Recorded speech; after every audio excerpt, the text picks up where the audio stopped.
वक्त का हिसाब बराबर हुआ। जिस तुलसी के पौधे को नॉयना ने कभी उजाड़ा था, आज उसी ने उसका आंचल तार तार कर दिया। पर असली सदमा तो तब लगा जब नॉयना की रिपोर्ट में एक जानलेवा सच सामने आया। क्या यह नॉयना के पापों की सजा है? और क्या ऋतिक मिताली की टूटती शादी शांति निकेतन में एक नया तूफान लेकर आएगी? तो आइए जानते हैं आज के इस धमाकेदार एपिसोड में क्या हुआ।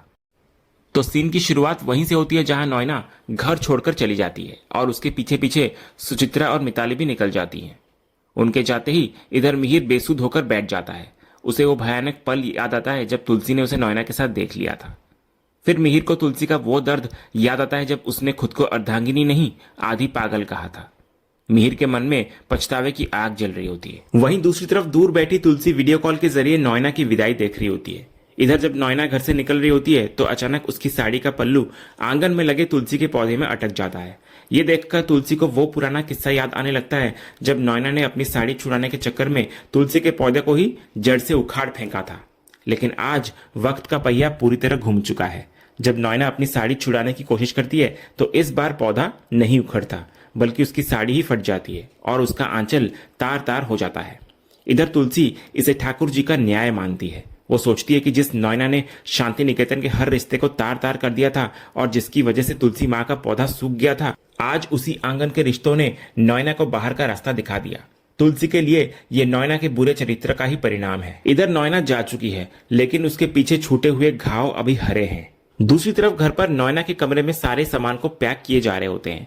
इधर मिहिर गुस्से में नॉयना के कमरे में पहुंचता है। तभी ड्रेसिंग टेबल पर रखे नॉयना के कॉस्मेटिक्स देखकर उसका पारा 7वें आसमान पर पहुंच जाता है। वो एक बड़ा सा बक्सा उठाता है और उसमें नॉयना का सारा सामान भरकर फेंकने लगता है। तभी बृंदा और ऋतिक मिहिर को रोकने की कोशिश करते हैं और कहते हैं कि वे सफाई कर देंगे, लेकिन मिहिर नहीं मानता। वो कहता है कि इस औरत ने उसका घर तोड़ा है और उसकी जिंदगी बर्बाद कर दी है, इसीलिए उसे उसकी एक भी चीज बर्दाश्त नहीं है। मिहिर फिर आदेश देता है कि कमरे का पेंट, पर्दे और फर्नीचर सब कुछ बदल दिया जाए, क्योंकि नॉयना वहां 6 साल रही थी। वो चाहता है कि सब कुछ नया हो और नॉयना की कोई भी याद वहां ना बचे। मिहिर फिर सख्त हिदायत देता है कि आज के बाद घर में कोई भी नॉयना का नाम तक नहीं लेगा। वो सारे बक्से उसके पुराने पते पर भिजवाने का हुक्म देता है। इधर दूसरी तरफ बाहर खड़ी मिताली ये सब कुछ देखकर रो पड़ती है, क्योंकि उसे अपनी मासी का ये अंजाम देखकर बहुत दुख होता है। दूसरी तरफ नॉयना के पुराने घर में उसका सारा सामान वापस आ चुका होता है, जिसे देखकर सुचित्रा अफसोस जताने लगती है। वो नॉयना को याद दिलाती है कि उसने उसे पहले ही कहा था कि आग से ना खेले, लेकिन नॉयना नहीं मानी। अब मिहिर ने उसकी हर निशानी घर से मिटा दी है। फिर सुचित्रा बोलती है कि मिताली ने कहा कि मिहिर ने नॉयना के कमरे का सब कुछ बदल दिया है और घर में उसका नाम लेने तक पर पाबंदी लगा दी है। फिर सुचित्रा पूछती है कि ये बात बाहर कैसे आई, तो नॉयना का गुस्सा गौतम पर फूटता है। वो उसे गद्दार कहती है, क्योंकि उसने नॉयना की मदद लेने के बावजूद उसको धोखा दिया। तभी सुचित्रा नॉयना को आंसू पोंछने की सलाह देती है, लेकिन नॉयना अपनी लाचारी पर रोने लगती है। फिर वो अपने सामान में से एक नीले रंग की साड़ी उठाती है और कड़वाहट से कहती है कि उसे तो नीला रंग पसंद ही नहीं था, बस मिहिर की पसंद के लिए वो बहुत सारे नीले रंग की साड़ी उसने खरीद ली थी और खुद को बदल लिया था। उसने मिहिर के लिए अपनी पूरी जिंदगी बदल दी, लेकिन बदले में मिहिर ने उसको बेइज्जत करके एक झटके में घर से निकाल दिया। फिर गुस्से में नॉयना अपना सामान फेंकने लगती है, लेकिन तभी अचानक उसे फिर से खांसी का दौरा पड़ता है। जब वो खांसती है तो फिर से खून निकलता है। ये देखकर नॉयना और सुचित्रा दोनों बुरी तरह घबरा जाते हैं, क्योंकि ये बीमारी अब खतरनाक रूप लेती जा रही है। अगले सीन में देर रात मिहिर तुलसी को गुड नाइट और स्वीट ड्रीम्स का मैसेज करता है, तो तुलसी जवाब में सिर्फ माताजी की तस्वीर और नमस्कार का इमोजी भेजती है। तो मिहिर खुश होता है कि कम से कम जवाब तो आया। वो देखता है कि तुलसी कुछ टाइप कर रही है, लेकिन फिर रुक जाती है, जिससे मिहिर बेचैन हो जाता है। तभी इतने में गरिमा मिहिर के पास आती है और गेम खेलने के लिए उसका फोन मांगती है, क्योंकि परी उसे अपना फोन नहीं दे रही है। तो मिहिर मना कर देता है, क्योंकि उसको तुलसी के मैसेज का इंतजार होता है। लेकिन जब गरिमा जिद करती है तो मिहिर एक चाल चलता है। वो उसे गेम खेलने के लिए अपना नोट पैड देता है, लेकिन बदले में उससे एक छोटा सा काम भी करवाता है, तुलसी को वीडियो कॉल करना। तो गरिमा तुरंत तुलसी को वीडियो कॉल लगाती है। तुलसी को इधर लगता है कि मिहिर उसे परेशान कर रहा है, इसलिए वो गुस्से में फोन उठाती है, लेकिन सामने गरिमा को देखकर शांत हो जाती है। इसके बाद मिहिर के इशारे करने पर गरिमा जानबूझकर मोबाइल मिहिर के नजदीक ले आती है और वीडियो के सामने जब मिहिर आता है तो वो नाटक करता है तुलसी के सामने कि उसे पता ही नहीं चला कि गरिमा ने कब कॉल लगा दिया। तो तुलसी समझ जाती है कि ये मिहिर का ही बहाना है। वो उसे डांटती है कि अपनी उम्र का लिहाज करे। इतना बोलकर फोन रख देती है। इधर मिहिर फिर हंसता है, तो गरिमा पूछती है कि वो हंस क्यों रहा है। तो मिहिर हंसते हुए गरिमा को कहने लगता है कि जब किसी से प्यार करो तो उसको चिढ़ाने में बहुत मजा आता है। इसके बाद जब मिहिर दवाई ले रहा होता है तो अक्षय दौड़कर आता है और गरिमा से नोटपैड छीन लेता है। गरिमा शिकायत करती है कि नानू ने उसे दिया था, लेकिन अक्षय जिद करता है कि अब वो खेलेगा। फिर दोनों भाई बहन लड़ने लगते हैं। तभी वृंदा आती है और अक्षय को उसकी गलत जिद के लिए डांटती है। तो मिहिर बीच बचाव करता है, लेकिन वृंदा कहती है कि अगर अभी नहीं रोका तो यह आदत बन जाएगी। वो अक्षय से नोटपैड लेकर गरिमा को माफी मांगने को कहती है, लेकिन अक्षय नोटपैड लेकर वहां से भाग निकलता है। इसके बाद वृंदा मिहिर से माफी मांगती है और कहती है कि बच्चों को संस्कार देना जरूरी है। फिर वो गरिमा को कहानी सुनाने के लिए अपने साथ ले जाती है और मिहिर सोचता है कि मां बनने की जिम्मेदारी कितनी बड़ी होती है। दूसरी तरफ मिताली अपने कमरे में दोस्तों से फोन पर बात कर रही होती है। वो ब्यूटी पेजेंट जीतने के सपने देख रही होती है और अपनी फिगर की तारीफ कर रही होती है। उसे उम्मीद होती है कि जीतने के बाद वो सोशल मीडिया, पॉडकास्ट और फिल्मों में छा जाएगी। वो अपने मैरिटल स्टेटस को लेकर भी परेशान होती है कि फॉर्म में क्या भरे, क्योंकि शादीशुदा लड़कियों को मौका नहीं मिलता। तभी इसी दौरान उसकी बेटी टिम्सी बेड से नीचे गिर जाती है और रोने लगती है, लेकिन मिताली उसे चुप करा देती है और गेम खेलने को कहती है, क्योंकि वो अपनी इंपॉर्टेंट बातों में बिजी जो होती है। इतने में तभी ऋतिक वहां आता है और अपनी बेटी को जमीन पर पड़ा देख उसको आकर उठाता है। टिम्सी के पैर में थोड़ी चोट भी लग गई होती है। फिर ऋतिक गुस्से में मिताली के हाथ से फॉर्म छीन लेता है और पूछता है कि ऐसा कौन सा जरूरी काम था कि उसे रोती हुई बच्ची नहीं दिखी। तो मिताली बड़ी ही बेशर्मी से मजाक करती है कि वो अपने बॉयफ्रेंड को खत लिख रही थी। तो ऋतिक कहता है कि उसे मिताली से कोई उम्मीद नहीं, लेकिन कम से कम वो एक अच्छी मां तो बन सकती है ना। इसके बाद जब टिम्सी बताने लगती है कि गिरने से उसे चोट लगी है, तो मिताली सिंपैथी दिखाने के बजाय बहुत ही बेरुखी से बात को पलट देती है। वो अपनी बेटी को एक अजीब सी सीख देती है। मिताली कहती है कि अच्छा हुआ ना, ऐसे बार बार गिरोगी तभी तो स्ट्रांग बनोगी। उसका तर्क होता है कि चोट लगने और गिरने से ही बच्चे टफ बनते हैं, इसीलिए इसमें रोने या परेशान होने वाली कोई बड़ी बात नहीं है। तो मिताली की ये बात सुनकर ऋतिक हैरान रह जाता है। उसे समझ नहीं आता कि कोई माँ अपनी बच्ची की चोट को इतना हल्का कैसे ले सकती है। इसके बाद ऋतिक अपनी बेटी टिम्सी के पैर पर बैंडेज लगाता है और उसको सुलाने के लिए गोद में उठा लेता है।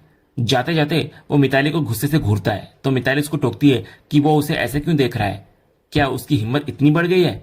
ऋतिक फिर धीरे से कहता है कि बच्ची यही है, इसीलिए वो कोई तमाशा नहीं चाहता, वरना सच तो यह है कि उसे भी मिताली का शक्ल देखने का कोई शौक नहीं है। तो इस पर मिताली तंज कसती है कि तो ठीक है ना, जैसे तुमने नैना मासी को घर से निकाला वैसे मुझे भी निकाल दो। तो ऋतिक उसे इस बात को बीच में न लाने के लिए कहता है। तभी अचानक मिताली को सुचित्रा का फोन आता है। फोन पर कुछ ऐसा सुनाया जाता है कि मिताली घबराकर वहां से भाग निकलती है। दूसरी तरफ अस्पताल में डॉक्टर सुच्चू को एक बहुत बुरी खबर देते हैं। वे बताते हैं कि शुरुआती जांच की रिपोर्ट के मुताबिक नैना को कैंसर है। डॉक्टर ने नैना की नाजुक हालत देखकर उसे ये बात नहीं बताई ताकि उसको सदमा न लगे, लेकिन सुच्चू को सच बताना जरूरी था। तभी सुच्चू रोते हुए पूछती है कि नैना के पास कितना वक्त है। तो डॉक्टर कहते हैं कि अभी घबराने की जरूरत नहीं है, वे कंफर्म करने के लिए बायोप्सी करेंगे, उसके बाद ही कुछ पक्का कह पाएंगे। तो सुच्चू विनती करती है कि अभी नैना को कुछ न बताया जाए, क्योंकि वो अपनी पर्सनल लाइफ में पहले से ही बहुत दुख झेल रही है। तो डॉक्टर मान जाता है और नैना को ऑब्जर्वेशन में रखने की बात कहते हैं। तभी मिताली फोन करके नैना का हाल पूछती है। तो सुच्चू अपनी बहन का दर्द छुपाने के लिए झूठ बोलती हुई नजर आती है कि नैना ठीक है और वो बेवजह डर गई थी। फोन रखने के बाद सुचित्रा अकेले में फूट फूट कर रोने लगती है। अगले सीन में ऋतिक अपनी बेटी टिम्सी को लेकर मुन्नी के ऑफिस आया हुआ होता है। इधर टिम्सी जोर जोर से टैब पर गेम खेल रही होती है, जिससे आवाज होने लगती है। तो ऋतिक के मना करने पर भी वो नहीं सुनती। तभी मुन्नी अपनी समझदारी दिखाती है। वो प्यार से टिम्सी का टैब ले लेती है और उसको डराती है कि ज्यादा टैब देखने से उसकी आंखें बूढ़ी दादी जैसी हो जाएंगी। ऋतिक भी मुन्नी का साथ देता है और अपनी बेटी को यही कहता है। तो मुन्नी टिम्सी को कागज के हवाई जहाज बनाना सिखाती है, जिसको देखकर टिम्सी बहुत खुश होती है और टैब को भूल जाती है और फिर खुद से बनाने लगती है कागज के प्लेन। इसके बाद ऋतिक मुन्नी के इस बर्ताव से बहुत इंप्रेस होता है। वो तारीफ करता है कि मुन्नी बच्चों के साथ कितनी अच्छी है, जबकि उसकी माँ मिताली ऐसा नहीं कर पाती। तभी मुन्नी पूछती है कि टिम्सी स्कूल क्यों नहीं गई। तो ऋतिक अपना दर्द बयां करता है कि मिताली रोज की तरह उठी नहीं और टिम्सी तैयार नहीं हो पाई, जिससे वे स्कूल लेट पहुंचे और गेट बंद मिला। ऋतिक कहता है कि उसे लगता है मिताली अपनी बेटी से प्यार ही नहीं करती। इसके बाद ऋतिक अपना दर्द मुन्नी से साझा करता है। वो कहता है कि उसके और मिताली के बीच हालात इतने खराब हो गए हैं कि अब एक दूसरे की शक्ल देखना भी बर्दाश्त नहीं होता। उसे कभी कभी लगता है कि वो सब कुछ छोड़कर भाग जाए। तो मुन्नी इस पर ऋतिक को टोकती है और कहती है कि वो ऐसा कैसे सोच सकता है, उसे कम से कम अपनी बेटी टिम्सी के बारे में सोचना चाहिए, जिसे माता पिता दोनों के प्यार की जरूरत है। मुन्नी समझाती है कि रिश्ते ऐसे अचानक खत्म नहीं किए जाते। तो इस पर ऋतिक पलटवार करता है। वो मुन्नी को याद दिलाता है कि उसने भी तो राहुल के साथ रिश्ता अचानक ही तोड़ दिया था। ऋतिक मुन्नी के ही शब्दों का हवाला देता है कि जहां भरोसा और इज्जत नहीं होती वहां रिश्ता नहीं टिकता। तो फिर उसके मामले में नियम अलग क्यों है। तो मुन्नी जवाब देती है कि फर्क सिर्फ इतना है कि ऋतिक के पास एक बेटी है। एक पिता होने के नाते वो अपनी बेटी को दुख नहीं दे सकता, इसलिए उसे रिश्ता खत्म करने से पहले 100 बार सोचना होगा। लेकिन ऋतिक का मानना होता है कि मिताली के बिना शायद वो और उसकी बेटी ज्यादा खुश रह पाएंगे। इतना बोलकर ऋतिक वहां से निकल जाता है अपनी बेटी को लेकर। इधर ऋतिक और मिताली का रिश्ता अब सिर्फ एक धागे पर लटका है। अगले सीन में मिहिर बिना बैसाखी के चलने की कोशिश करता है और कामयाब हो जाता है। वो बैसाखी को धन्यवाद देता है और उसे छोड़कर खुद चलने लगता है, जो उसकी सेहत और आत्मविश्वास की वापसी का संकेत है। इसके बाद खिड़की से वो तुलसी को काम करते हुए देखता है और मुस्कुराने लगता है, मानो उसकी सारी ताकत तुलसी की मौजूदगी में हो। इसके बाद इधर दूसरी तरफ तुलसी को मुन्नी का फोन आता है, जो बताती है कि ऋतिक अपना रिश्ता तोड़ना चाहता है। मुन्नी को टिम्सी की फिक्र होती है, इसलिए वो नहीं चाहती कि ऋतिक कोई गलत फैसला ले। तो तुलसी ये सुनकर परेशान हो जाती है कि पति पत्नी की जिद और झगड़े में मासूम बच्ची पिस रही है। फिर वो मुन्नी का शुक्रिया अदा करती है और वादा करती है कि वो दोनों से बात करेगी। इसके तुरंत बाद तुलसी मिहिर के केबिन में आती है, तो मिहिर बिजी होने का नाटक करता है, लेकिन फिर कहता है कि वो तुलसी के लिए हमेशा फ्री है। इसके बाद तुलसी मिहिर को ऋतिक और मिताली के बारे में बताती है कि वे दोनों अलग होना चाहते हैं। तो मिहिर ये सुनकर हैरान होता है, क्योंकि भले ही ऋतिक और मिताली की नहीं बनती थी, लेकिन तलाक तक बात पहुंचेगी उसने नहीं सोचा था। तो तुलसी दुख जाहिर करती है कि परिवार में ये क्या हो रहा है। पहले गौतम दामिनी अलग हुए, फिर परी की जिंदगी बर्बाद हुई और अब ऋतिक और मिताली भी वही राह पकड़ रहे हैं। तो इस पर मिहिर सवाल करता है कि जब दो लोगों के बीच बनती ही नहीं तो तलाक के अलावा और क्या रास्ता बचता है। तो तुलसी मिहिर को समझाती है कि शादी इतनी आसानी से नहीं तोड़ी जाती, इसे निभाना पड़ता है और मिल बैठकर मसले सुलझाने होते हैं। तो मिहिर तुरंत मौका देखकर तंज कसता है। वो तुलसी को याद दिलाता है कि उसने भी तो उसके साथ यही किया है, आसानी से तलाक दे दिया। तो तुलसी इस पर चिढ़ जाती है और कहती है कि अभी बच्चों की बात हो रही है। वो याद दिलाती है कि शांति निकेतन की नींव रिश्ते हैं, चाहे वो करण नंदिनी का हो या अंगद बृंदा का। तो मिहिर फिर छेड़ता है या मिहिर और तुलसी का हो। तो तुलसी इस पर मिहिर को इरिटेट न करने और सिर्फ बच्चों की चिंता करने को कहती है। इसके बाद तुलसी और मिहिर दोनों फैसला करते हैं कि वे बच्चों से अलग अलग बात करके मसला सुलझाएंगे। मिहिर फिर बातों बातों में अपनी और तुलसी के रिश्ते की चिंता जाहिर करता है, जिसे तुलसी नजरअंदाज करके जाने लगती है। तो मिहिर तुलसी को रोककर साफ कहता है कि उसकी बात अभी पूरी नहीं हुई। वो तुलसी को बता देता है कि भले ही वो बुरा माने या नाराज हो, लेकिन वो इस रिश्ते को बचाने और उसे वापस पाने की कोशिश करना कभी नहीं छोड़ने वाला। तो तुलसी कहती है, तुम्हें जो करना है तुम करो। इतना बोलकर तुलसी जाने लगती है, लेकिन तुलसी को रोकने के लिए मिहिर एक चाल चलता है। वो झूठ बोलता है कि उसकी छड़ी नहीं मिल रही, इसलिए तुलसी उसको कुर्सी तक पहुंचा दे। तो तुलसी किसी और को भेजने की बात करती है, लेकिन जब मिहिर दर्द का नाटक करता है तो तुलसी का दिल पिघल जाता है। फिर आखिरकार तुलसी मिहिर को अपना कंधा देकर कुर्सी तक ले जाती है। फिर मिहिर मन ही मन बहुत खुश होता है कि उसे तुलसी का साथ मिला। कुर्सी पर बैठकर तुलसी उसको डांटती है कि क्या वो 2 मिनट इंतजार नहीं कर सकता था। तो मिहिर मन ही मन जवाब देता है कि वो तुलसी के लिए सारी जिंदगी इंतजार कर सकता है। इधर तुलसी के जाने के बाद मिहिर उठकर खड़ा हो जाता है, जो साबित करता है उसे सहारे की जरूरत नहीं थी। और फिर वो मुस्कुराते हुए तुलसी को जाते हुए देखता रहता है। इधर मिहिर का प्यार और तुलसी की फिक्र ने एक बार फिर साबित कर दिया कि दुनिया चाहे जितने भी हों, दिल के तार जुड़े ही रहते हैं। और इसी प्यार भरी मुस्कान और उम्मीद के साथ आज का ये एपिसोड यहीं खत्म होता है। तो दोस्तों, आज का ये एपिसोड और इसका अपडेट आपको कैसा लगा, अपनी राय हमें कमेंट बॉक्स में जरूर बताएं।